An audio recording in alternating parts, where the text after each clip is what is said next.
Pistol 1-1. I'm picking up a threat detection northwest of my position. Air transit corridor, Whiskey, Tango. Okay, retask aircraft, Julia, Mike. Pistol 1-1, ELIN activity. Search sector Delta Hotel 20. Pistol 1-1 copies. On it.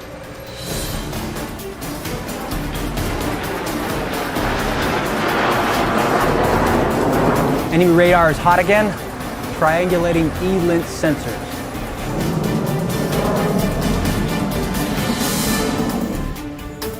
Activating SAR.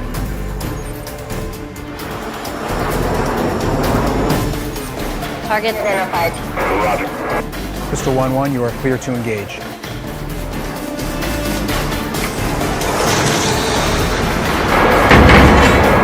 Weapons away, 25 seconds to impact.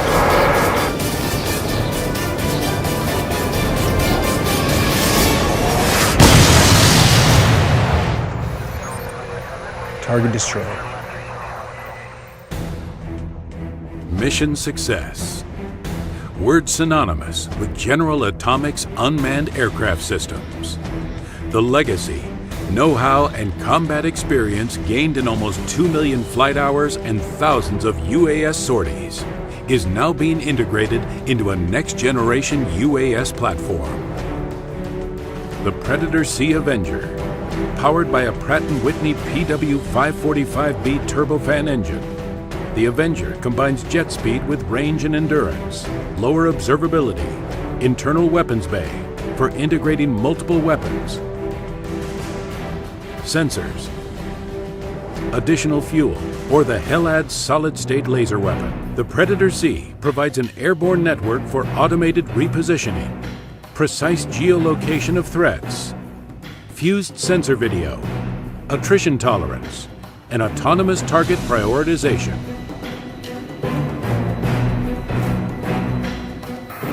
Intel has identified enemy ballistic missiles, preparing for launch. Priority target. Detasking all available assets. Assuming swarm formation. Landing 26, bogey 110, 25,000 feet, heading 206.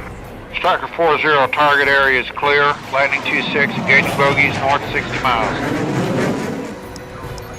Weapons armed. Jammers on. Jamming.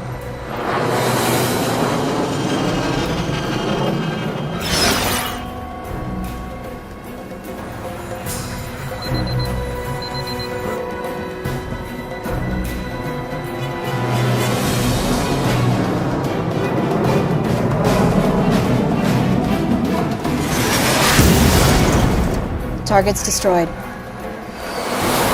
Striker 40 on final.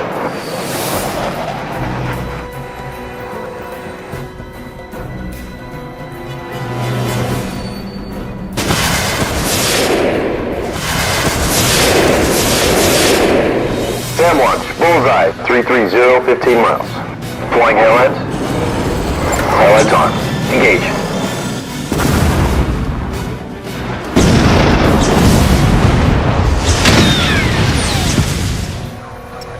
Targets identified. Clear to engage. Laser on.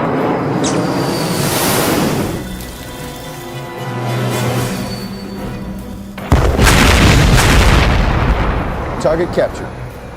Lazy. Weapons away. 20 seconds to impact.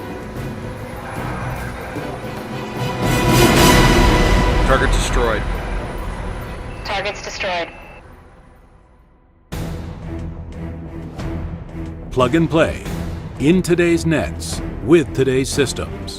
Enabled with an open architecture that provides flexible mission payloads, persistent integrated presence, video on demand, dynamic retasking, and a future airborne network for swarm configurable attack missions. The Predator C Avenger is the indispensable complement to manned attack systems, delivering attrition tolerance in an affordable, capable, multi-role, long-range, long-endurance aircraft system. On a per-aircraft basis, the Predator C is significantly more affordable than conventional aircraft, meaning increased mission flexibility, greater numbers, lower cost, more value, with overall manpower requirements dramatically reduced. The Predator Sea Avenger. Affordable quantities deliver unprecedented situational awareness, precision strike, attrition tolerance, and service life. General Atomics, first in transformational technologies where affordable numbers expand the operational envelope and deliver a quality all of their own.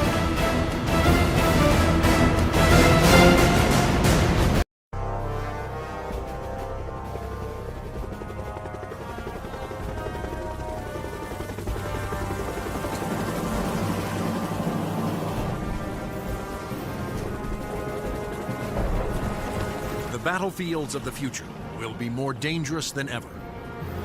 In the 21st century, there will be threats to our freedom and security like never before. But will we be ready? Battles will be fought on land and sea, but they will not be won without supremacy in the air. Enter the incredible world of 21st century combat.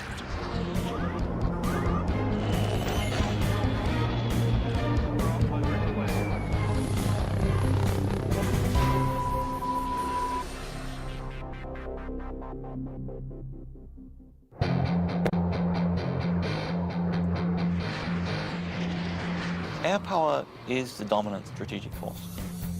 It's air power that lets you influence events and respond to events quickly. It's air power that lets you fight a war without putting hundreds of thousands of people on the ground. To date, Air Force F-15s have won more than 150 dogfights against enemy fighters without a single loss. And the Navy F-18 Hornet is widely recognized as the world's best carrier-based fighter bomber. But in the future, neither the F-15 nor the F-18 will be able to survive against deadly enemy anti-aircraft missiles. Surface-to-air missiles, or SAMs, are going to represent the biggest threat. Those very formidable systems developed in Russia or China will have to be taken out of action very quickly in any future conflict. The fighter of the future will need to be stealthy to slip past enemy radar. It must be able to take out anti-aircraft installations. And it must out-dogfight any enemy fighters that get in the way.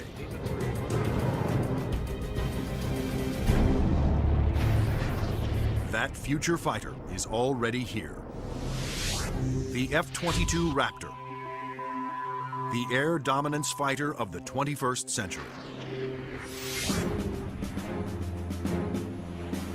Developed by Lockheed Martin, this advanced tactical fighter has been designed to be the first plane to cross enemy lines, clearing the way for all other forces.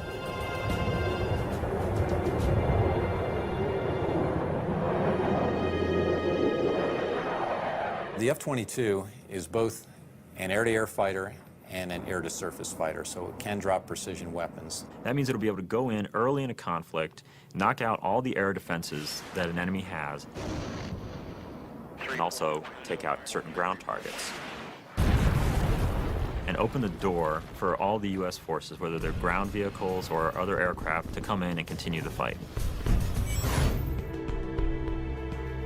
The development of the F-22 Raptor first began in 1985, when the Air Force requested proposals for an advanced tactical fighter jet to replace the F-15 air superiority fighter. Military planners feared that the F-15 would not be able to counter new air and ground threats on the horizon.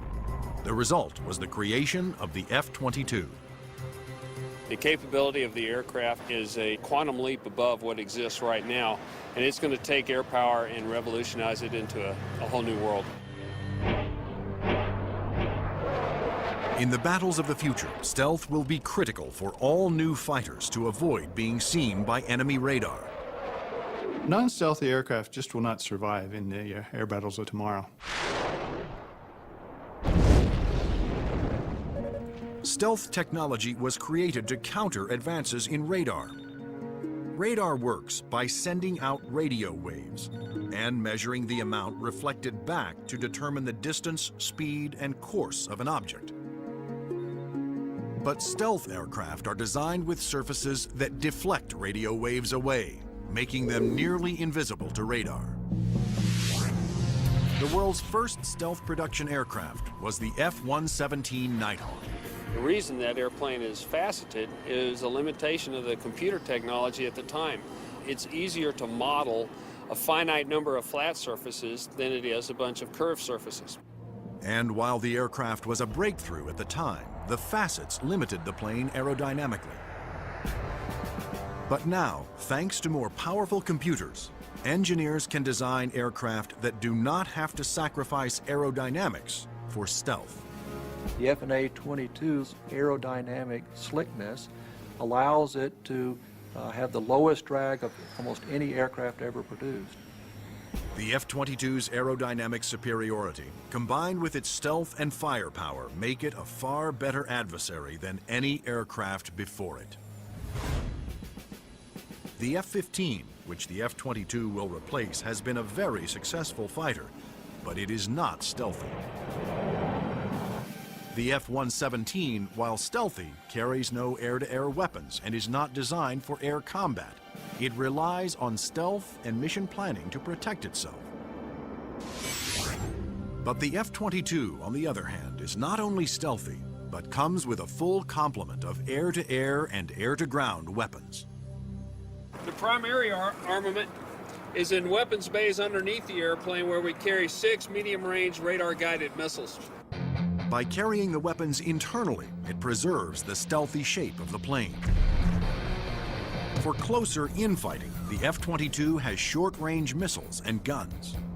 Behind these two doors right here is the side weapons bay. This is where we carry a heat-seeking missile.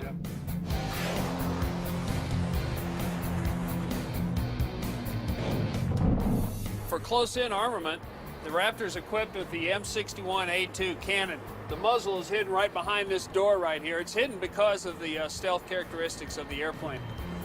Cannon carries 480 rounds and is capable of shooting 100 rounds a second. The F-22's advanced weapons systems will make it a formidable interceptor, as will its unique ability to find enemy aircraft without revealing its own position. When other planes use their radar, they become visible to every other radar system in the area. But that's not the case with the F-22. Perhaps the highest tech part of the airplane is the radome itself. Not only does the radome have to be stealthy, but it has to be able to transmit and receive its own radar signals. How the F-22 radar achieves that remarkable feat is classified. But what is known is that the F-22 can see enemy aircraft at a distance while remaining invisible to them. The first time that the bad guys will really know there's an F-22 in the area is when one of them blows up. Along with its advanced radar system, the F-22 is the first fighter to have supercruise, the ability to travel faster than the speed of sound without using its afterburners. A jet's afterburners boost speed by pouring fuel directly into the hot blast of the engines, adding fiery extra thrust. But afterburners are also wasteful, consuming enormous amounts of fuel, dramatically affecting the range and duration of a plane's mission. But the F-22 doesn't have that problem. Without using afterburners, it can supercruise at an incredible 1.5 times the speed of sound, over 1,000 miles per hour. This is all about our pilots being able to go fast, minimize the amount of time they are exposed to any threat, do the mission that we've sent them to do, turn around and come home safely. The F-22 is presently the only fighter in the world with supercruise, but it wouldn't be possible without a very unique set of engines. The goals for Pratt & Whitney were to provide a transformational engine that the Air Force needed, one that was stealthy, maintainable, and fast. The F-119 PW-100 was developed by Pratt & Whitney after years of research. It sets the new standard for jet engines Along with its incredible supersonic ability, the F-119 incorporates thrust vectoring. Here we are at the rear end of an F-A-22 Raptor. First thing you'll notice are the nozzles for the F-119 engines. In flight, during a maneuvering dogfight, they actually move up and down and vector the thrust of the engine to provide maneuverability. It helps us turn inside any foe, maneuver at low or high speeds to outmaneuver another airplane or potentially an enemy weapon that's headed towards us. The F-22's stealth, supercruise, and vector thrusting are impressive breakthroughs, but its most outstanding feature may be its ability to nearly fly itself through advanced computerized controls. It relieves the pilot of all the duties, gives the pilot total freedom to just look out engaged in the combat scenario. In addition to monitoring its own performance, the F-22 constantly gathers data on other aircraft in the combat area and presents the most important information to the pilot. We're going to have information passed to us from either unmanned vehicles or from off-board sensors so that we can integrate data and use that information for targeting. And it's the way that we are driving our forces in warfare. We are much more integrated with both other services and with other platforms, and the F-22 fits right into that concept.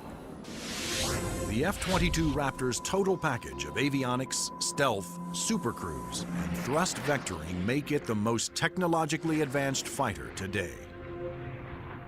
I've never been in an airplane that accelerates as fast, that's as agile, the ability to turn very sharply, and it just brings a great combination of the speed, the stealth, and the avionics to the fight that nobody else is going to be able to touch.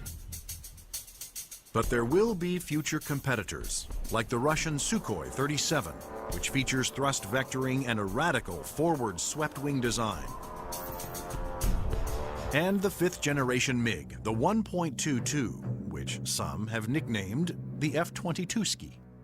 The Russians are still very active aircraft developers. They've got a variety of technologies that they're continuing to improve upon and that can be made available to our future enemies. And so that's why we have to stay on top of the technology that we are developing and make sure that it is able to take out anything that other countries develop. When you look at the adoption by China of the Su-27 and the fact that it'll probably be modernized and improved, that brings up the need for more advanced fighter aircraft in the US. And that's one of the main reasons, I think, why the Air Force is so insistent on the need to have the F-22. In addition to Russia, other U.S. allies are producing advanced interceptors for export that are superior to the F-15, such as Sweden's JAS-39 Gripen and France's new Rafale.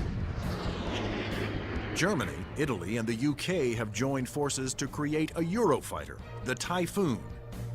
If these planes fall into unfriendly hands, the U.S. Air Force will need the F-22 to maintain their advantage. We're always going to go into war wanting to have that air dominance, and the F-22 is going to be the big boy on the block that can help us to do that. In future combat, the F-22 is to be joined by another stealthy aircraft, the F-35 Joint Strike Fighter, the ground attack bomber of the future. Designed for the U.S. Air Force, Navy, Marines, and Britain's Royal Navy, the question is, will it work for every user?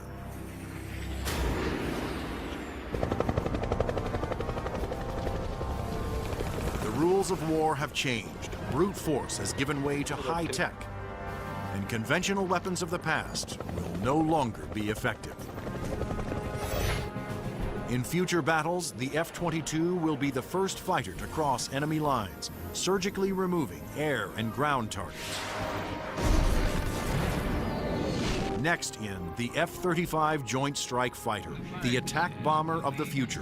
It will assume the air-to-ground attack role for the U.S. military. The F-35 can carry heavy weapons externally for maximum effect. But when a smaller payload is carried internally, it is nearly as stealthy as the vaunted F-117 Nighthawk. It has a significant amount of stealth capability to allow it to be used early on in a campaign, and it has a significant amount of weapons carrying and payload capability to be used at the later stages of campaign. The threat to the airplanes may not be as significant and require less stealth. The development of the F-35 was driven by the Armed Forces' desire to save costs by creating a ground attack bomber that would meet the needs of the Air Force, Navy, Marines, and Britain's Royal Navy. Airplanes are becoming very expensive these days, and we had to do something to get the cost of these airplanes back down to a reasonable level.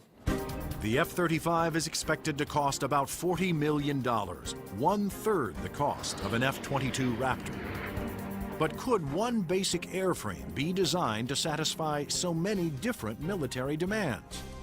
Each armed service wanted a stealthy ground attack bomber, but the Marines also needed a plane with short takeoff and vertical landing capability. The U.S. Navy required a craft with larger wings, heavy-duty landing gear, and an arresting hook for carrier landings. And the wings would have to fold up to save deck space. The size and scope of the JSF program is pretty significant. The airplane is being designed to replace the F-16 and the A-10 for the Air Force, the AV-8B for the Marine Corps, and the FA-18 for the Navy. Unlike the twin-engine F-22 Raptor, the F-35 Joint Strike Fighter was designed around a single engine to keep down not only costs, but weight. A lighter plane can carry more weapons. For the Joint Strike Fighter, one of the keys of its mission is the ability to handle a large amount of ordnance and bring it to an enemy site. That all works better with a single engine.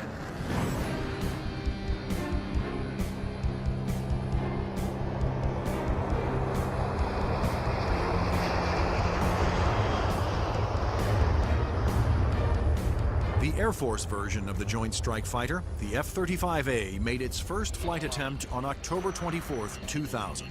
Tom Morgenfeld, who had been a test pilot for the F-22 Raptor, was at the controls. Well, a million things are going through your mind. Your eyes are everywhere, you're listening, you're watching. Your senses are tuned to an incredible level because you're sensing and feeling the airplane for the very first time. It flies wonderfully. It's definitely a pilot's airplane.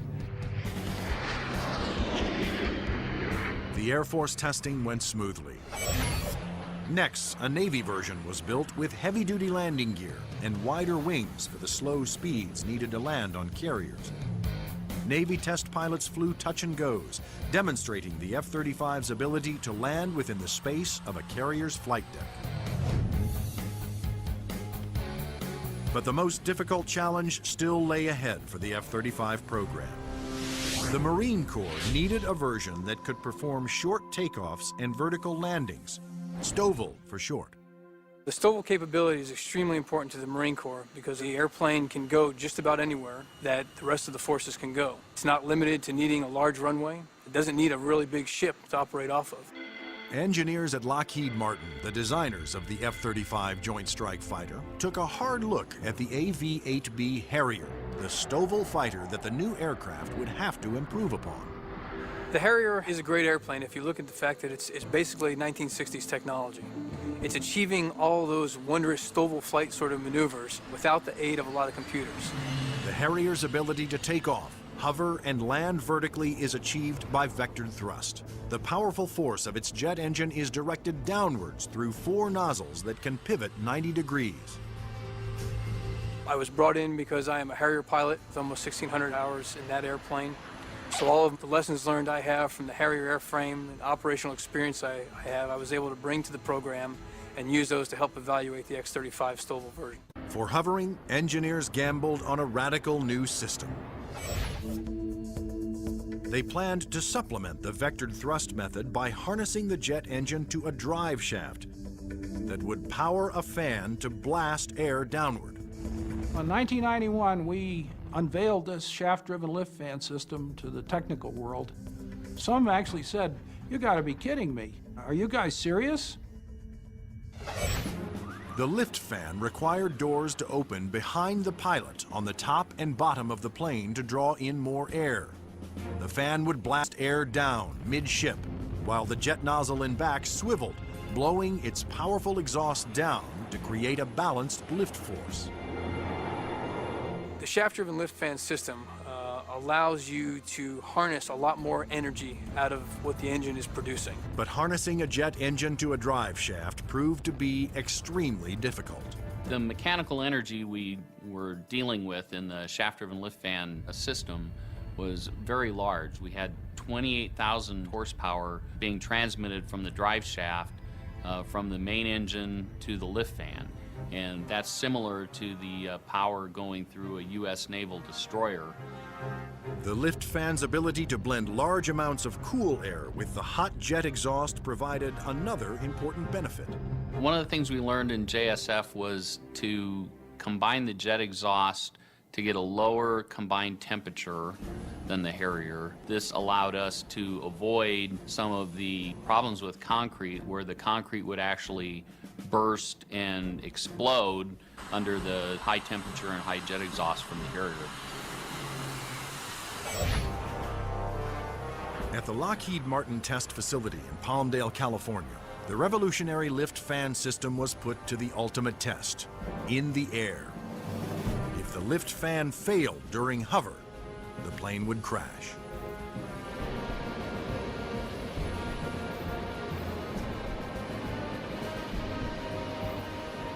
It made its first flight in 2001, and it was a complete success.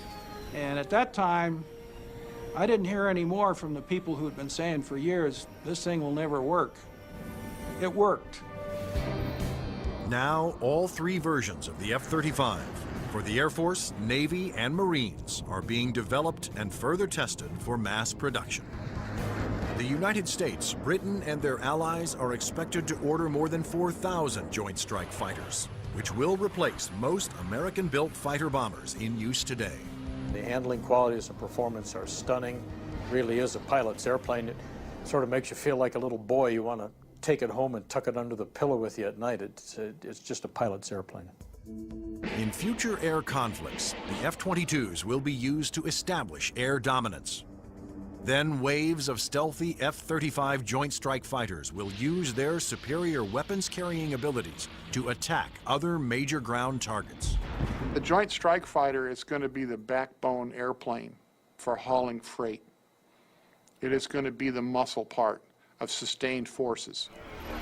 Commanders can also alter an F-35's mission in the air as situations change during the battle. There are a variety of ways for the F-35 to bring in information from external platforms, other airplanes flying around the battlefield, satellite-based assets, ground-based assets. All that information can be presented to the pilot in the cockpit and allow him to be more of a tactician and manage the tactics of the game that day instead of worrying about the nuances of flying the airplane. The pilot's job will be to supervise the process of identifying the target and then to give consent for weapons release.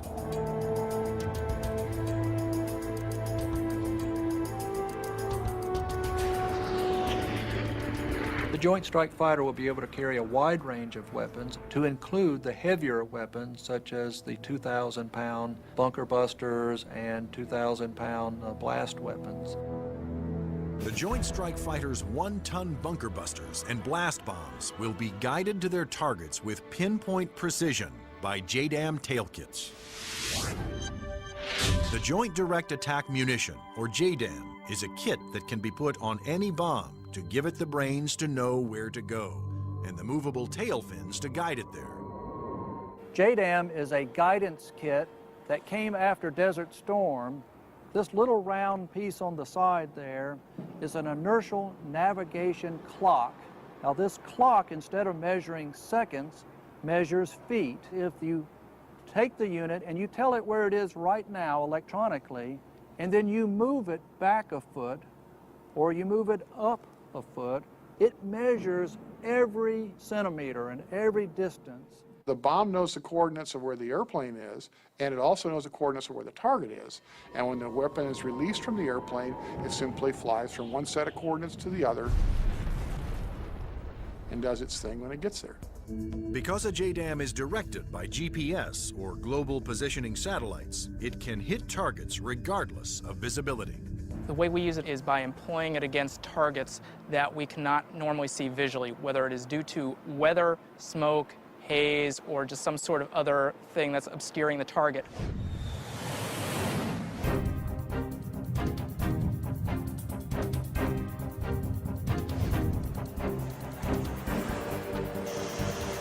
As a JDAM falls, its inertial clock keeps track of its position and signals the tail to make course corrections, directing it to the target.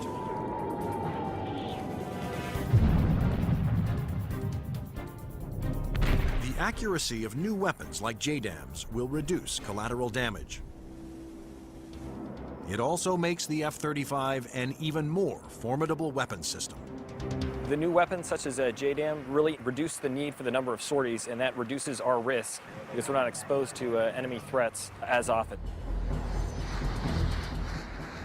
The F-35's combination of advanced weapons, avionics, and stealth will help it ensure its success over the battlefields of the future. U.S. military planners wondered if these same features could be utilized in a helicopter. They wanted a stealth helicopter. But could it be done?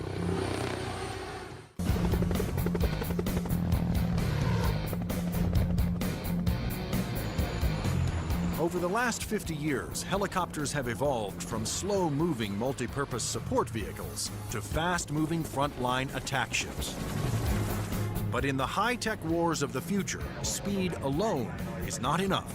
Information is the key. There's three elements that are critical to warfare. The ability for you to know more than the enemy, the ability to maneuver quickly around an enemy and gather more information about them, and the ability to provide precision firepower at the enemy. In future conflicts, after the F-22 Raptors and the F-35 Joint Strike Fighters have cleared the way, surveillance and attack helicopters will support ground troops as they move in to secure the area. We like to be down low where the action is, and we like to be down low where the threat can't see us. But at such low altitudes, helicopters are vulnerable to a wide assortment of ground-to-air weapons. All the simple systems, the guns, unguided rockets, the surface-to-air missiles, it's got to deal with all of that, and it's got to deal all of it effectively. The Pentagon has responded with a two-pronged strategy to counter this threat: inexpensive, expendable unmanned helicopters and stealthy manned helicopters. Unmanned helicopters will be primarily used for surveillance and for gathering targeting information. Fire Scout, designed by Northrop Grumman, was specifically developed to take off and land on Navy ships. However, the key to creating a successful manned helicopter for future combat is to make it stealthy like the F-22. But the question is, can it be done? Achieving stealth in a helicopter is different from stealth in a fixed-wing aircraft. You're concerned about different signatures: radar reflectivity, infrared, noise, all things that will give away an aircraft's position. Those signatures, like heat, smoke, and sound, put helicopters and their pilots at serious risk over the battlefield. All the small shoulder-fired missiles, which are very effective against helicopters, are heat-seeking infrared systems. The challenge for engineers was to create a quiet helicopter with very few signatures and a small radar cross-section. And that's exactly what Sikorsky has done with the new RAH-66 Comanche. In the Comanche, with all the stealth capabilities, we can defeat the radar threat. We can defeat the guy with the shoulder-launched heat-seeking missile. And from the guy popping up in the tree, our agility defeats him. Our small size, our quiet acoustic signature defeats him. Often the first thing you hear from a helicopter is the sound of the wake from the main rotor hitting the wake from the tail rotor. In the Comanche, the fan tail is shrouded, so there is no interaction between the fan blade tips and the main rotor tips, and it's also canted slightly. And those all contribute to reducing the acoustic signature. Engineers also experimented with the main rotor to find a quieter design. If you look at a Comanche, it's got a 5-blade rotor, and what that does is it cuts down the normal chop, chop, chop sound from a helicopter into a more discreet whir that kind of blends into the background. Reducing the heat signature of a helicopter is also essential to making it more survivable. When you look at a Comanche, the first thing you ask yourself is, where's the exhaust? Where does all this hot air get out of the engine? The Comanche's exhaust actually escapes through the tail boom, where it is instantly dispersed by cool air from the rotor. That missile has to have something to home in on, and that's a heat signature. Comanche defeats that by the engine exhaust being mixed with ambient air and cooling it so that there's no longer a heat plume for that missile to home in on. To defeat radar, the Comanche utilized the stealth secrets first developed for the F-117 Nighthawk. There are no radar-reflecting right angles on its outer fuselage, and all weapons are carried internally to help keep its stealthy shape. What's interesting about the helicopter is some of the things that achieve stealth actually make the helicopter better. Things like the retractable landing gear and the retractable weapons bays, that also makes it sleeker and faster. So once you've bought into the stealth part of it, you get other superior attributes. The main role of the Comanche is to give commanders an overview of the battlefield by providing up-to-the-minute information. Comanche is going to be basically their flying cavalryman. It's going to dart in and out, slash and cut, be a reconnaissance vehicle. As Comanche's two pilots gather data, their computer shares that data with other Allied forces. When the Comanche finds the enemy, he's going to kind of direct like a quarterback to apply the firepower to defeat that enemy.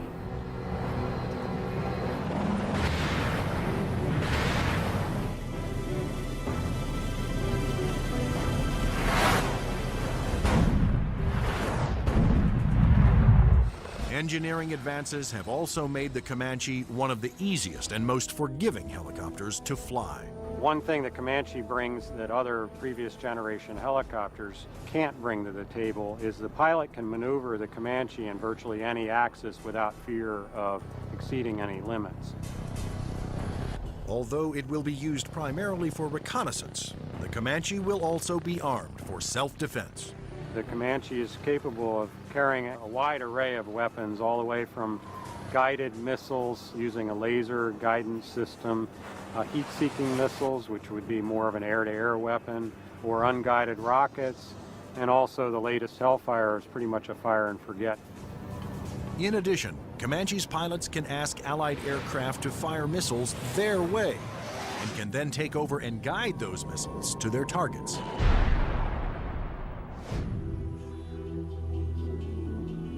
If the Comanche is hit, its computer system can often fix itself by reassigning vital functions to undamaged computer cards. This is where the computer brain of the Comanche is.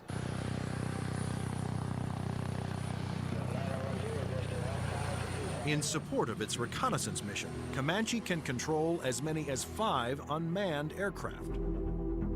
When the Comanche may be employed, it may have little vehicles that it launches out, so it has its own little eyes over the hill so it can see what's going on without putting itself at risk. In addition to launching its own unmanned air vehicles, Comanches may be aided on the battlefield by swarms of LOCAS, small intelligent missiles with their own computer brains. It's about 31 inches long, weighs a little over 100 pounds, carries a single warhead, has a laser radar. In other words, it has a scanning laser beam that generates pictures. The LOCAS also communicate with each other and cooperate in searches and attacks. You could have a swarm of LOCASes, each of which has its own eyes, each of which is thinking, but each of which is communicating with each other. Send that imagery back to the operators who could either use these as surveillance probes or, in fact, as weapons themselves. Weapons like LOCAS reflect the trend toward electronically linking all Allied forces and weapons so that information can be shared and used by all. By networking aircraft over the battlefield, with surveillance platforms and other weapons systems, commanders can quickly change missions to take advantage of up-to-the-minute information. The key to the air battle of the future is not necessarily stealth, speed, or firepower. It's going to be information. Unmanned air vehicles, or UAVs, will provide a large part of that information while flying long-duration surveillance missions. So, will the Air Force of the future have no pilots? Since the very first use of airplanes in war, military planners have looked for ways to make aircraft more effective and more lethal. Once so secret their very existence was denied by the government, unmanned air combat vehicles, or UCAVs, are now poised to take the preeminent role in 21st century air combat.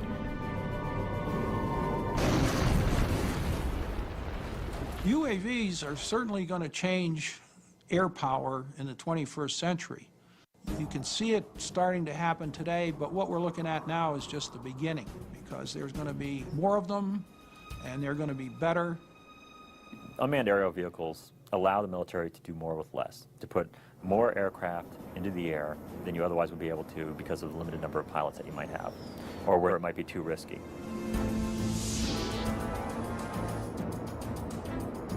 In the future, aircraft that have no pilots on board will carry out the most dangerous combat missions.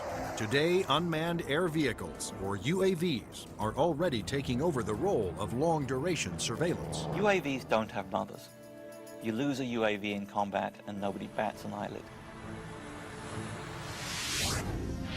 One of the earliest surveillance UAVs was the Predator.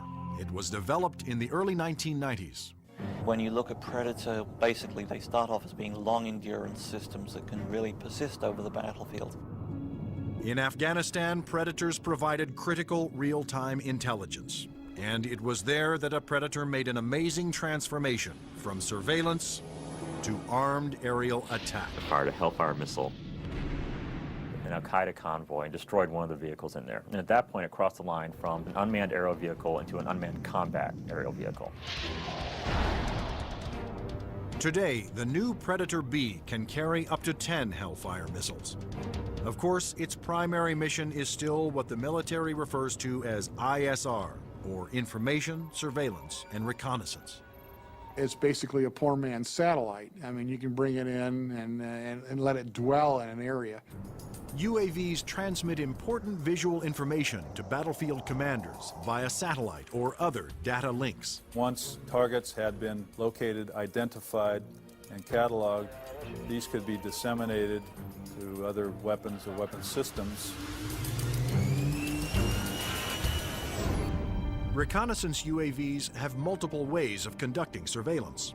On clear days, they use specially stabilized optical lenses that can zoom to high magnification.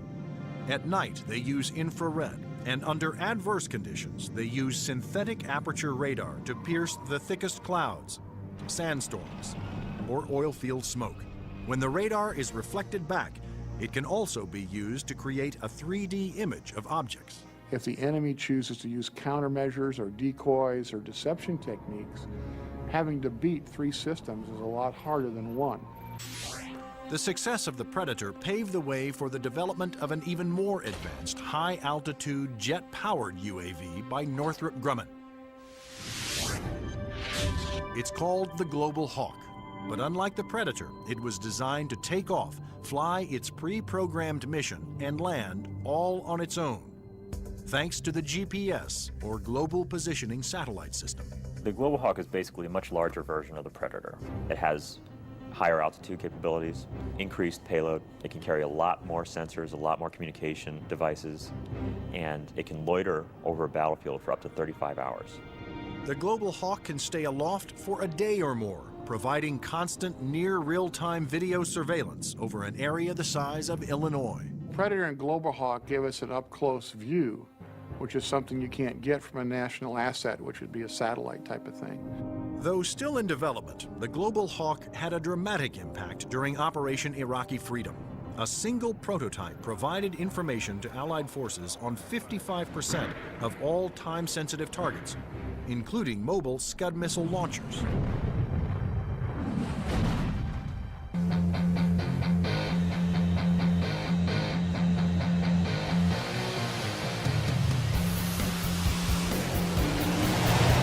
the Air Force, the Navy wanted its own autonomous UAVs. However, designing one to take off and land on an aircraft carrier was a tremendous challenge. But the engineers at Northrop Grumman were up for it. In the summer of 2000, they began working on the X-47 Pegasus. The hardest part of the Pegasus program was definitely the flight controls. Getting on and off an aircraft carrier, of course, is one of the toughest design problems for an aircraft. And doing this with a tailless vehicle like Pegasus certainly was the toughest problem we had. That problem was solved by using 6 innovative surfaces to make the plane climb, descend, and turn. This surface just rotates up. The elevon, of course, both up and down, and then there's another inlay on the lower surface as well. The first flight of Pegasus, the demonstration was very, very successful. It lasted approximately 12 minutes. There was no human in the loop. But could Pegasus, without any human assistance, land within the tiny space between the arresting cables of an aircraft carrier? The engineers came up with an ingenious way to find out. And we actually glued a small paintball down onto the bottom of the hook so we could get a clear touchdown point. That was quite an achievement that we're very proud of. The Navy will use its stealthy UAVs to get targeting information for its guns, missiles, and fighter aircraft. The initial focus has been on information, surveillance, and reconnaissance to provide targeting information to the Navy's strike packages.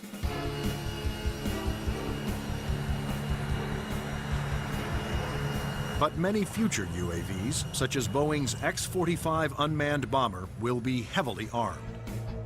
Although flying pre-programmed missions, armed UAVs will still need human permission to fire. It has to know where friendly forces are on the ground, where civilians might be, where collateral damage, i.e. hitting a church or a mosque, might be an issue. So there is an element that we always retain where the human in the loop is important. You can have a weapon that's doing its own surveillance and has its own ability to engage a target. And that gives you a level of dominance that we're just emerging on right now. In the not-so-distant future, there will be even more radical aircraft and airborne weapons systems. Everything from electromagnetic pulse weapons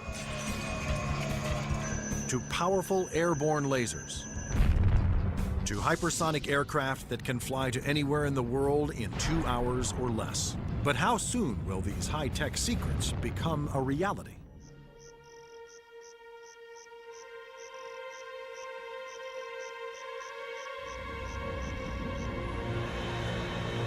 The enigmatic F-117 stealth jet flew in secret for 10 years before its existence was revealed to the public.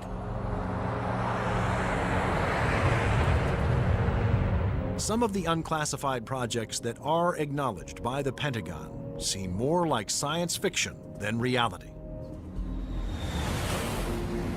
The military is designing a weapon system designed to neutralize an enemy encampment or factory without destroying it and scattering nuclear, biological, or chemical materials. Electromagnetic pulse, or EMP weapons, will blast a highly concentrated magnetic field towards its target, overloading and destroying any electrical components. The small electromagnetic pulse weapons offer some pretty startling capabilities. You can essentially completely destroy an enemy's electronic infrastructure in a very precise way. You can fly over a small facility, only a couple of acres, fire it, and suddenly none of their computers work, none of their weapons work, none of their electronics at all will work. Researchers are also experimenting with an airborne chemical laser. An entire aircraft has been turned into a chemical energy plant that points that laser at a target and burns through missiles. This aircraft will fly at higher altitudes and will primarily be used for Scuds or for ballistic targets that would be fired from one country to another.